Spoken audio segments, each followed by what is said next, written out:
Bonjour à tous, on se retrouve pour une nouvelle partie en direct, une analyse de progression et on y va tout de suite. On va commencer et encore avec les noirs. Alors, toujours E4, toujours une française, j'espère qu'il va y avoir une autre variante, voyons ça. Alors, on va garder les mêmes ouvertures. Alors, cavalier F3, il va jouer soit, voilà, il va prendre, et il va jouer D4 peut-être, ça va être voilà, une variante d'échange du coup. Donc le fou en D6, donc pour mettre le cavalier en E7. Bon, l'échec n'est pas très intéressant, puisque je mets mon cavalier en E7, il attaque mon cavalier. Et je peux jouer F6 pour chasser son fou, mais c'est pas nécessaire. Moi je pense que je vais faire le petit roc très rapidement, parce que comme il a sa dame et son roi sur la même ligne, voilà, je ne veux pas échanger les dames. Je vais profiter de cette ligne dame et roi ici sur cette colonne. Ah, il va faire le grand roc, il a raison. Je vais quand même faire tour 8, il va faire le grand roc certainement. Ouais, c'est bien joué. Parce que sinon, il y avait évidemment une découverte dangereuse pour lui.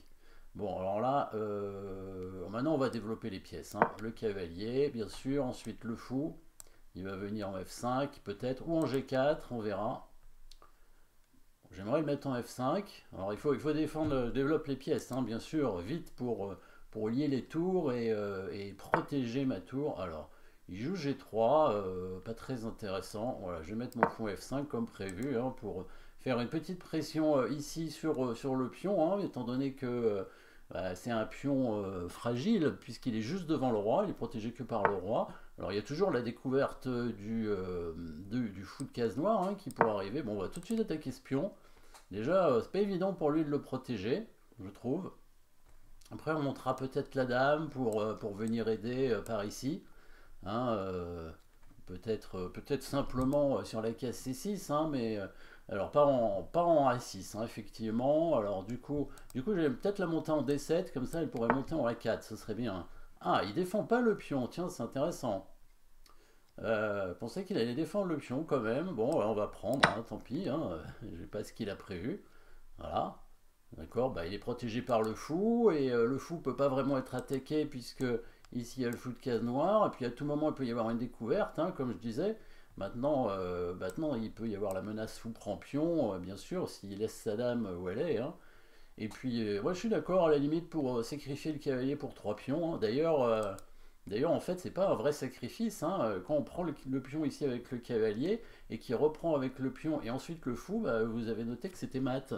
Le fameux mat des deux fous, comment s'appelle déjà ce mat? Le mat de Loli, non? Allez hop, cavalier prend pion. Allez.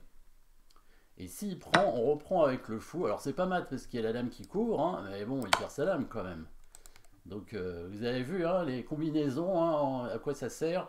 Aussi en blitz, ça peut aller très très vite. Moi je ne l'avais pas vu tout de suite, mais bon voilà, ça vient petit à petit. Donc là, il n'a pas le choix, il est obligé de donner sa dame. Voilà, on peut prendre tout de suite, évidemment, ou je peux protéger avec la dame pour venir mater plus rapidement encore. Voilà, comme ça je protège le fou et il peut pas prendre le fou. Voilà, il abandonne tout de suite. Bon, il y avait plus rien à faire. Voilà, il n'y avait plus rien à faire. Ça allait très très vite ici. Donc, bon, a priori, donc variante d'échange. Vous avez vu à nouveau, on a déjà vu d'ailleurs cette variante avec le fou en D6 qui sort tout de suite pour mettre le cavalier au 7, donc faire le relais de cavalier. Ça, c'est pas un bon coup. Dame 2 échec ici. Ça peut arriver que ce soit un bon coup dans certaines positions, mais là, ça l'est pas, parce que de toute façon, le cavalier voulait venir ici en E7 pour couvrir l'échec. Et puis du coup, comme il a sa dame et son roi sur la même trajectoire, on va faire le petit roc rapidement. Donc là, fou G5, petit roc. On voit tout de suite le problème qu'il peut avoir avec la dame et le roi ici. En fait, ce fou de case blanche, le fou ici et le fou de l'aile roi est bloqué maintenant par la dame. Donc le coup dame 2 est jouable seulement si les noirs sont obligés de couvrir l'échec avec la dame. Voilà, pour échanger les dames, ou alors ramener le fou en E7, qui serait une perte de temps éventuellement, mais sinon cet échec est jamais bon. En général, dans l'ouverture d'ailleurs, les échecs sont pas bons, il ne faut pas faire échec. Donc là, il prend le cavalier avec son fou. Bon, c'est pas. Bah, après, quand il a fait fou G5, ça servait à ça, mais normalement, il n'a pas intérêt à donner un fou contre un cavalier, logiquement, hein. Donc il aurait dû probablement ici développer son cavalier en D2 ou en C3 pour faire le grand roc rapidement, hein. Ça aurait été déjà mieux. Donc fou prend E7 et non plus pas un très bon coup. Donc là, on reprend du fou, évidemment, pas échanger les dames, hein, puisqu'on veut jouer sur cette ligne dame-roi.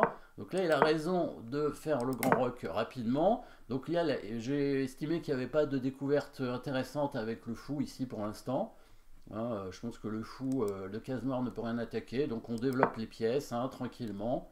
Voilà, on va pas chercher mieux. Bon, là ça c'est un mauvais coup, hein. Il faut qu'il joue sa dame pour éviter la découverte. Mais déjà, il y a des problèmes, hein, pour les blancs. Je pense que le bon coup, c'était dame D3, peut-être, pour partir de la découverte du fou. Alors évidemment, il n'est pas bien, hein. Il n'est pas bien parce que son roi va rapidement être faible, hein. Le cavalier va arriver en B4. En plus, oui, c'est un gain de temps sur la dame. Avec le fou en F5, vous avez vu directement l'attaque est arrivée, hein, dans la partie. Donc ça aurait été à peu près la même chose, hein. Voilà, fou F5 avec la menace déjà de faire cavalier B4.